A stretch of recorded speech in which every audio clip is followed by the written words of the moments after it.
tudo bem? Eu sou Mariana Sgarione, sou jornalista e esse aqui é o PodCop 30, uma produção da Ideia Sustentável e da FAAP, uma parceria, que vai discutir os principais temas que serão tratados na COP30, que pela primeira vez acontece no Brasil esse ano em Belém do Pará. Serão 20 episódios em que a gente vai trazer aqui os mais renomados especialistas para tratar desses assuntos e para decifrar um pouco para todo mundo o que vai ser dito por lá. Antes da gente começar, eu vou pedir para você já deixar a sua curtida e se inscrever no nosso canal, que assim você já recebe as notificações sobre os próximos episódios e não perde nada. Gente, ao meu lado está o Ricardo Voltolini. Tudo bem, Ricardo? Tudo ótimo, Mari. Olha, o Ricardo também é jornalista, fundador da Ideia Sustentável, professor da FAAP e um dos pioneiros na sustentabilidade do Brasil. Hoje, a gente vai falar, o tema de hoje está muito bacana, né, Ricardo? Super legal. A gente vai falar quais oportunidades e desafios que a COP30 traz para as empresas. Você sabe? Pois é, a gente trouxe aqui para comentar esse assunto o Marcel Fukayama. Tudo bem, Marcel? Tudo bem, Mari. Tudo bem, Ricardo? Um prazer estar com vocês. Tudo ótimo. O Marcel é empreendedor de impacto e cofundador do Sistema B no Brasil, movimento global de empresas certificadas melhores para o mundo, e da consultoria de investimentos Dynamo, cujo foco está em iniciativas em torno da nova economia e que visam a redução das desigualdades. Marcel é administrador de empresas de formação com MBA e mestrado em administração pública pela London School of Economics and Political Science, LSE. Atualmente, ele é membro do Conselho de Desenvolvimento Econômico e Social Sustentável, conhecido popularmente como Conselhão. Marcel, vamos lá? Vamos lá, prazer. A gente vai falar um pouco sobre o papel das empresas, a importância das empresas nessa COP. Eu tive acesso a um relatório recente que ouviu mais de 500 executivos do país, de empresas brasileiras, e esse relatório chegou à conclusão de que apenas 30% dessas corporações decidiram participar da COP. Olha que tristeza. E somente 25% delas pretendem expor produtos e serviços, entendendo a COP como uma oportunidade de negócios. O que está faltando, Marcel, na sua opinião, para aumentar o engajamento no país? Que boa pergunta, boa provocação. Bom, acho que talvez a gente pudesse olhar um pouco o contexto, né? Então, quais são as razões para um engajamento como esse, né? Acho que o primeiro deles, sem enumerar por importância, mas o primeiro que eu levantaria é um contexto geopolítico, né? Existe um contexto de mudança no mundo e nesse ponteiro a agenda de sustentabilidade empresarial ela foi mudando de prioridades, né? Tanto de linguagem quanto de decisão estratégica, de alocação de recurso. Esse é um tema. O outro tema, nós estamos falando de uma COP na Amazônia com muitos desafios, entre eles desafios logísticos, né? Então não é trivial para uma empresa a alocação de tempo, dinheiro, pessoas num lugar com desafios logísticos, de infraestrutura, como a Amazônia deve ser. Não queremos enfeitar Belém para receber o mundo, não é isso. Tem seus desafios, sim, é importante reconhecer isso. E claro, a gente está vivendo um momento de reposicionamento de toda essa agenda ESG de sustentabilidade dos últimos 5 anos, principalmente com o boom que o mundo viu ali durante a pandemia. Então, acho que tem um reposicionamento, não chega a ser um freio de arrumação, mas, sem dúvida, tem um outro olhar para as agendas como diversidade e inclusão, agenda climática, né, uma mudança de linguagem, né? Então, esses são alguns fatores que eu diria que impactam no engajamento. Então, não é o que está faltando, mas é só, talvez, refletir um pouco o contexto. Fala-se muito em oportunidades, né? O discurso, inclusive, da maioria dos diplomatas brasileiros a COP pode representar um campo de oportunidades, não só para o Brasil, mas para empresas do mundo todo. Bom, numa COP que vai discutir basicamente descarbonização, tudo que se refere a uma economia de baixo carbono pode representar, teoricamente, um conjunto de oportunidades. E tem também além das gerais, as específicas, né? Quando a gente fala de Brasil e fala de floresta amazônica, historicamente há uma discussão de que manter a floresta em pé seria importante, não só para o país, mas para o mundo, e a bioeconomia seria um caminho natural, ou seja, explorar os ativos da natureza, da rica natureza que a gente tem lá. Como é que você vê essas oportunidades? Onde elas estão e como as empresas podem enxergá-las? Bom, a gente está falando de um país extremamente privilegiado nessa agenda, né? O Brasil está muito bem posicionado pela sua sociobiodiversidade, pela sua capacidade dialógica, né? Isso foi parte de um estudo que a gente fez ali no Conselhão da Presidência, com mais de 3.200 pessoas, 90 lideranças. Eu posso contar um pouquinho mais depois sobre isso, seria bom. Mas isso evidencia a potência que é o nosso país. E como parte dessa potência, o Brasil, em 2024, sediou o G20, né, o grupo das 20 maiores economias do mundo, 85% do PIB mundial, 75% do comércio internacional, 2/3 da população mundial. Esse é o poder do G20. E como uma das maiores conquistas do G20 foi a definição dos princípios de alto nível de bioeconomia. Isso significa que hoje 85% do PIB mundial entende a mesma coisa do que é bioeconomia. E por que isso é importante? Porque você cria novos mercados a partir desses conceitos. Se cada um tiver um conceito, você não consegue desenvolver uma infraestrutura de mercado e com isso desenvolver essa nova economia. Então, esse foi um passo fundamental e que o Brasil está trilhando e agora implementando na Política Nacional de Bioeconomia, trabalhando todo o ecossistema de concessão de crédito, de assistência técnica, de desenvolvimento de mercado e assim por diante. Então, o Brasil, de fato, já está nesse caminho e está trilhando. De fato, é um mundo de oportunidades. Quando a gente pensa na nova economia, na transição energética, quando a gente pensa em novos modelos de negócio, quando a gente pensa na agenda de adaptação e resiliência, né? Então, essa é uma agenda que provavelmente a gente vai falar um pouquinho aqui, mas a agenda de adaptação e resiliência, principalmente no sul global, em países emergentes como o Brasil, ela é crítica. Olha o que a gente viveu em 2024. Né? Foi o ano climático mais desafiante que a gente já teve, né? Com enchentes no Rio Grande do Sul, incêndios pelo país, Pantanal, seca na Amazônia, né? E isso é tudo o início de um novo capítulo de eventos climáticos extremos e que a gente, mais do que mitigar, a gente vai ter que se adaptar, né? E essa adaptação inerentemente vai criar novos mercados. E esses novos mercados, de acordo com o Fórum Econômico Mundial, a gente está falando de pelo menos um mundo de 10 trilhões de dólares e 500 milhões de novos empregos. Empregos que não existem. 500 milhões. De novos empregos. Então, isso é uma super oportunidade para o setor privado se posicionar. Então, aqueles que não se posicionarem nessa nova agenda, nessa nova realidade, perdem valor para a sociedade, perdem valor para o planeta e, por consequência, para o mercado. Né? Então, essa é uma oportunidade. E perder valor para o mercado significa ter menos investimento, menos geração de emprego, menos renda. Então, essa nova economia já está acontecendo, já existe, e é uma questão de tempo de ela, de fato, acelerar essa transição. Eu acho que ficar de fora de uma discussão como essa, ou alheio a uma discussão como essa, é ignorar um pouco a tendência que está se estabelecendo nesse mundo pós 1,5 grau, né? Que é o que a gente está observando, que é de as empresas gerarem valor ou perderem valor a partir do posicionamento que elas têm em relação a serem solução ou problema para o mundo, né? Se elas continuarem seguindo na rota de ser um problema, elas vão perder valor. Se elas quiserem ser uma solução, eu entendo que na COP30 discutiremos muito possíveis soluções, né? Acho que discussão de soluções e ações. Essa deve ser a COP da implementação. Né? É a 30ª COP, é a COP Paris mais 10, né? Então, ou seja, 10 anos após o Acordo de Paris, né, que estabelece essa meta de aquecer o planeta em pelo menos até 1,5 grau até o final do século, que já foi superado em 2024 com 1,55 na média. Né? Então, a gente tem tido eventos em São Paulo, por exemplo, entre 2024 e 2025, dias de 4, 5, 6, 7 graus acima da média. Né? Então, essa deve ser a COP da implementação.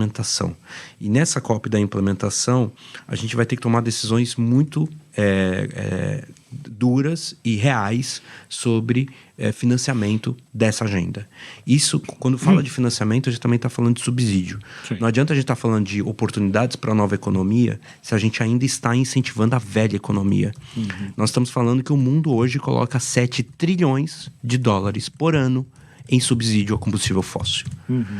Enquanto na COP29 em Baku foi aprovado o Roadmap from Baku to Belém, que estabelece uma meta de 1,3 trilhão de dólares para o financiamento dessa agenda.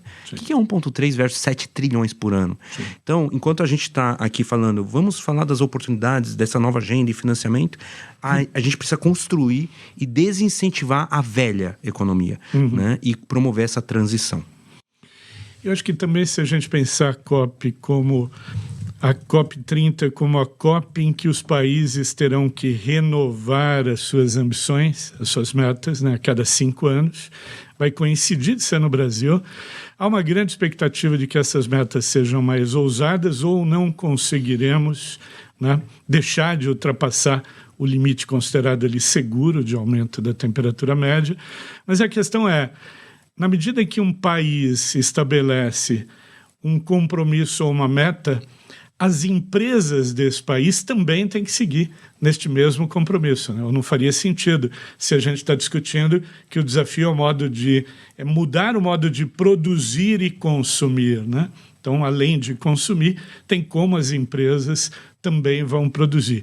Eu acho que sem este compromisso, país e empresas, fica difícil atingir as metas que são importantes hoje para a humanidade, né? Só complementando, ou seja, é uma parceria, né? Quando as pessoas pensam, às vezes, em COP, é como se fosse a gente estivesse só discutindo política pública, e não está. Não, de fato a gente está...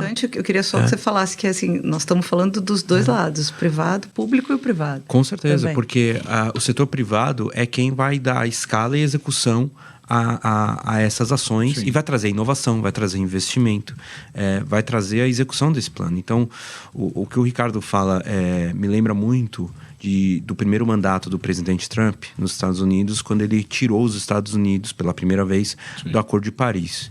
24 horas depois do anúncio, 600 CEOs das maiores empresas americanas fizeram um manifesto dizendo: os Estados Unidos podem sair do Acordo de Paris, mas nós não. Né? Nós não vamos Sim. sair. Nossas empresas seguirão com esse compromisso. Sim. Bom, início do segundo mandato do presidente Trump, ele faz a mesma ação, tira os Estados Unidos do Acordo de Paris, o que traz uma complexidade para a COP30, né? Porque o acordo, a cláusula é ativada em janeiro de 2026, então Sim. supostamente os Estados Unidos estarão na COP30, não sabemos se estarão ausentes ou se estarão desconstruindo a conversa, mas estarão, embora os Estados Unidos seguem na Convenção do Clima, que é outra coisa. Então, dessa vez, a gente não teve uma ação vocal dos empresários. Né? Então, hoje o mundo está num outro contexto versus 2016, 2017, né, na época. Então, o contexto hoje é que as empresas estão menos vocais nas agendas, entre aspas, progressistas, ou nas agendas ali na fronteira da inovação, na agenda de impacto, ESG. Houve uma disseminação da agenda anti-ESG, né, anti-ESG nos Estados Unidos. A gente está vendo toda aquela agenda regulatória, aquele tsunami normativo na Europa, com diretrizes empresariais que mudariam a regra do jogo na Europa, andando para trás. Sendo flexibilizadas. Algumas até sendo canceladas, né? Foi essa semana toda aquela agenda de engajamento de consumidor na responsabilidade empresarial foi suspensa. Então, a gente está vendo um movimento global diferente do contexto de alguns anos atrás. O que a gente espera é que as empresas, independente de serem vocais ou não, sigam com essas práticas, porque isso, no final do dia, é o que vai gerar valor para elas no mercado, né? Então, essa é uma hipótese, é uma expectativa. E, claro, a gente tem aí um momento de transição, né? O Brasil segue acreditando e apostando de que o petróleo vai financiar essa transição. Né? Essa é uma crença, né? Uma crença e que o Brasil está apostando e que pode gerar R$1 trilhão nos próximos 5 anos, e esse recurso é o que vai financiar, ou que financiaria, né? Falando aqui no futuro do pretérito para jornalistas, financiaria... Sempre bom. Sempre bom, né? Financiaria essa transição, essa é a crença do Brasil.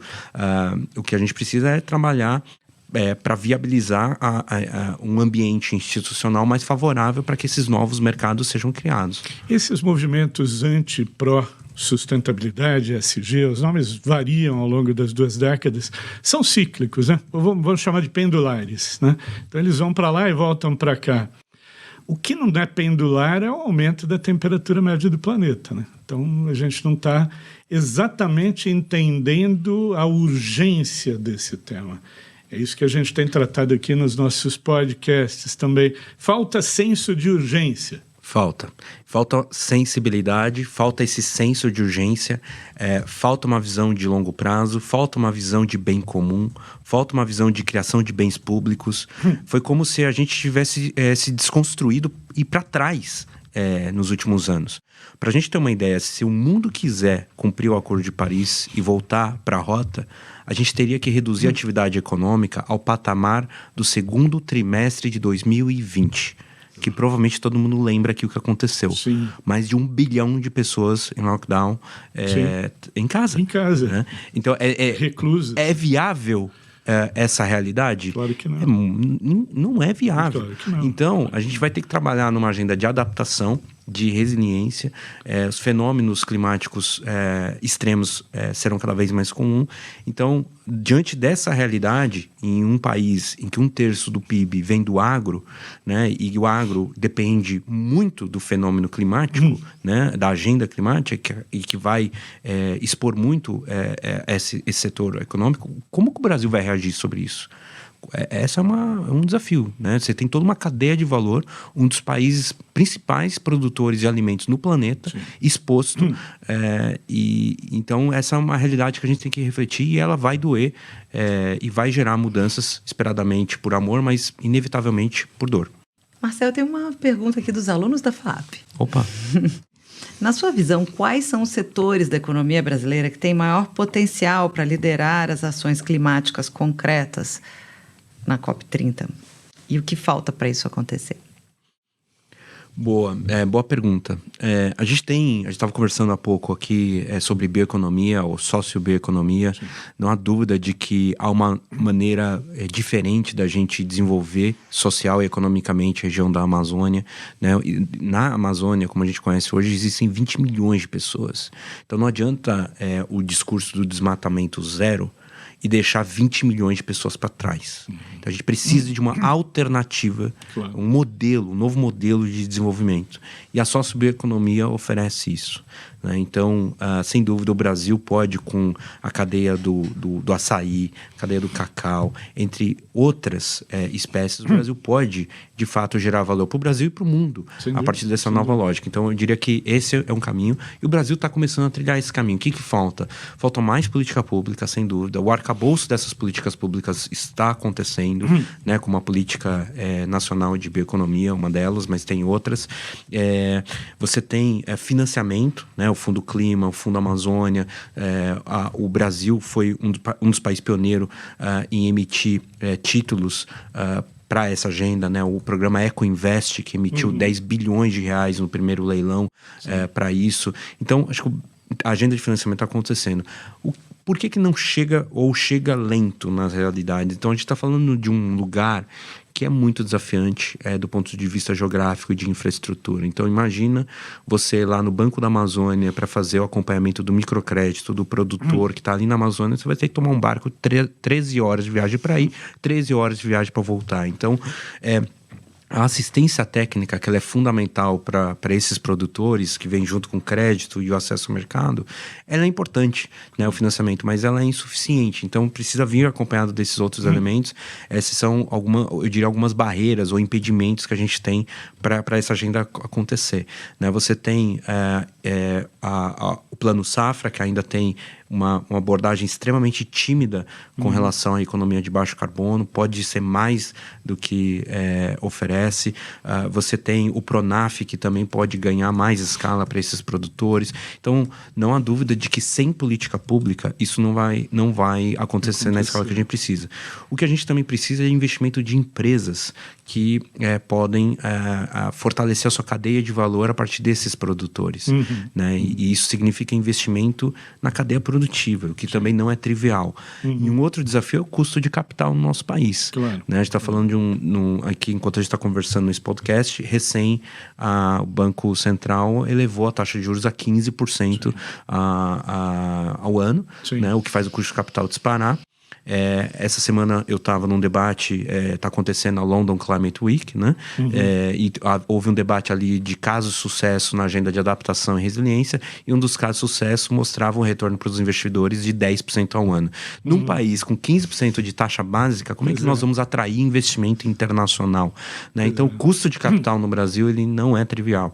Né? E quando a gente tem um custo de capital alto, quando você tem um ecossistema frágil, com infraestrutura ainda incipiente como o Brasil, e quando você tem esse contexto, isso exige mais do capital chamado concessional, né? Capital público, capital filantrópico e capital comercial mais subsidiado, né? E isso, nesse contexto, ele vai na contramão. Então, acho que um dos maiores desafios que a gente tem é reduzir esse custo de capital para que a gente consiga atrair mais investimento, não só público e filantrópico, mas também comercial. Claro. E é importante, quando a gente está falando de empresa, né, um olhar também a partir da perspectiva do que pensar e agir de modo mais sustentável no negócio pode trazer do ponto de vista de retorno e valor para o acionista e para o negócio no médio e no longo prazo, né? A gente falava de açaí, falava dos produtos típicos da Amazônia, mas também há uma série de bioativos ali que são muito úteis para a indústria de transformação, cosméticos, medicamentos. Ainda precisa de muita ciência ali, muita pesquisa, muita exploração, mas é óbvio que ali há uma riqueza que pode gerar muito mais recurso do que o mero uso ou exploração dos produtos diretamente colhidos, né? Então ali a gente está falando da biociência, né, que é importante também hoje. É um pouco a discussão que acho que o presidente do Pacto Global tem feito, acho que eu tenho visto também no Fórum de Davos. O tom é um pouco do mesmo, mas tem se repetido. As empresas que quiserem gerar valor nos próximos anos terão que ser solução para os problemas ambientais. Não há como. Tem um professor, infelizmente já não entre nós, que é o Prahalá. Ele escreveu A Fortuna na Base da Pirâmide no começo dos anos 2000. E ele traz uma lógica muito interessante, que é a economia convencional, ou a economia tradicional como a gente conhece, ela cria necessidades em mercados já existentes. Né? Enquanto essas novas economias de impacto, elas criam novos mercados a partir das necessidades que já existem. E a gente tem necessidades já existentes, né? A gente tem necessidades no mundo que está com uma desigualdade obscena, né? A gente está muito mais próximo de ter o primeiro trilionário a erradicar a pobreza no planeta, né? Então, para o nosso ouvinte aqui entender o que é um trilionário. Vamos transformar dinheiro em tempo, tá? Um segundo é $1. Esse trilionário viveria 317 séculos, enquanto nós, brasileiros medianos, viveríamos 27 horas. Essa é a diferença que a gente está dizendo, tá? Então, no mundo de emergência climática, novos modelos de negócio vão surgindo. Então, essa lógica de criar novos mercados, ela é fundamental. E para criar novos mercados, não há dúvida que vai exigir investimento não só financeiro, mas também criação de informação, de pesquisa e desenvolvimento.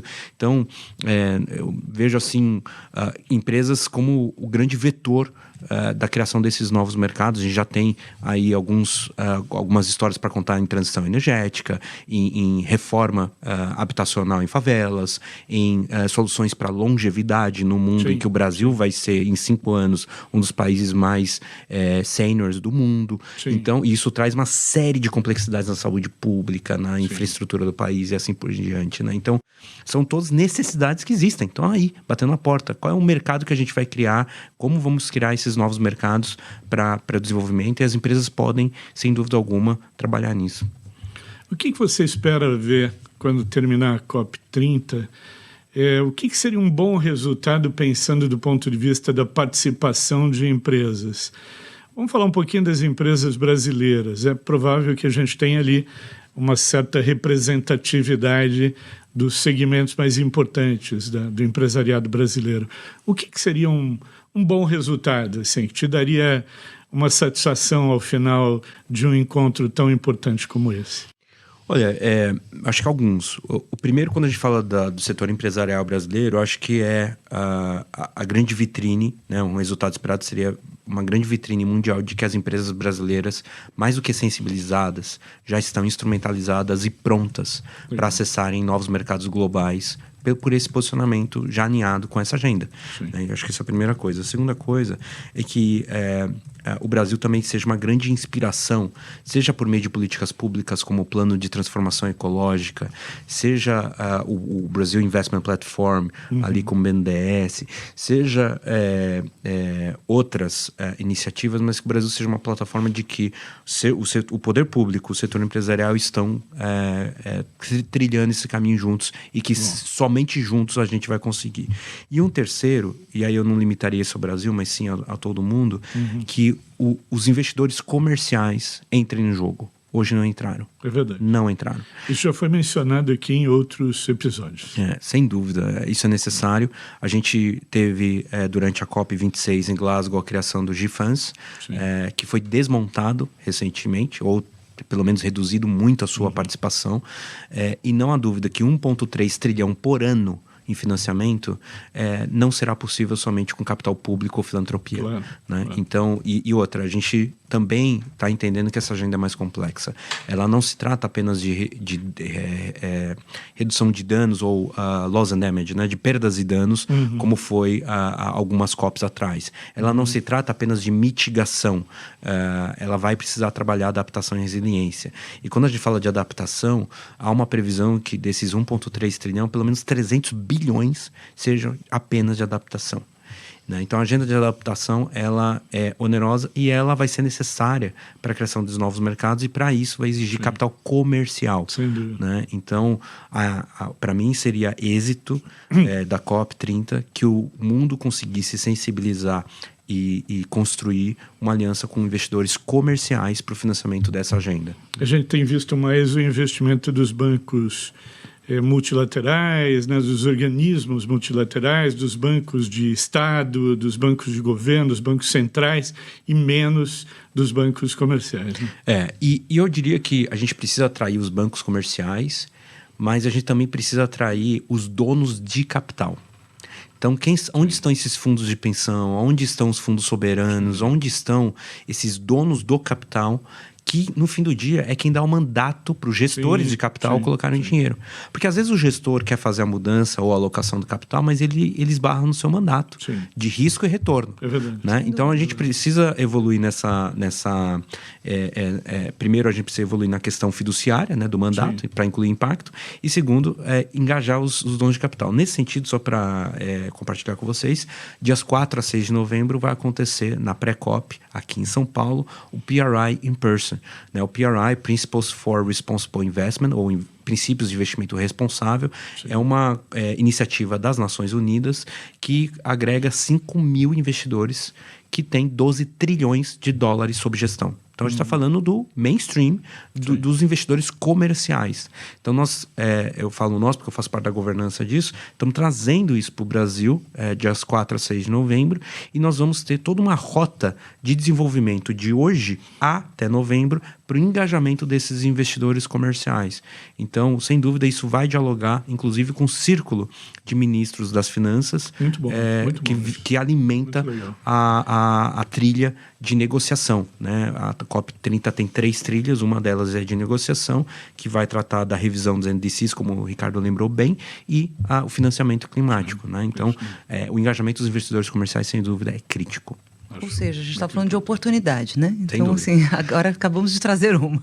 Sem dúvida, Mari, e o seu ponto é importante porque a maior dor desses investidores hoje é o que eles chamam de falta de pipeline. Exato. Eu tenho dinheiro. Onde eu coloco? Onde é que eu boto? Vamos. O pipeline é falta de projeto. Falta de projeto. Falta de projeto bom, bem estruturado, com boa governança. E aí você tem uma série de oportunidades para empresários que querem trabalhar, por exemplo, a agenda de soluções baseadas na natureza. Né? Uma das iniciativas que nós vamos fazer é apresentar uma lista de projetos que somam 16 bilhões de dólares de investimento em soluções baseadas na natureza. Né? Então, é isso, o que a gente está precisando é fazer essas conexões. Que o fluxo que pegue uma outra direção, né? Exatamente. Ele tem que entrar na direção do financiamento destes negócios mais inclusivos, de baixo carbono, né? Exatamente. Muito bom, muito bom. Muito interessante. Muito bom. Tá aí. Então, se você está assistindo e você é um dos donos do capital, aí temos já trouxemos aqui uma oportunidade. Infelizmente, a nossa conversa acabou hoje. É uma pena, adorei. Foi muito bom. Eu queria ficar aqui com uma reflexão do Marcel. Existe um movimento global em que as empresas hoje estão menos vocais nas agendas de impacto. Falta senso de urgência, de criação de bem comum. Só que as empresas brasileiras já estão prontas e instrumentalizadas para acessarem os mercados globais, se quiserem. Espera-se que elas sigam com suas práticas, porque são essas práticas que vão gerar valor no decorrer do tempo. É isso. Muito obrigada e até a próxima.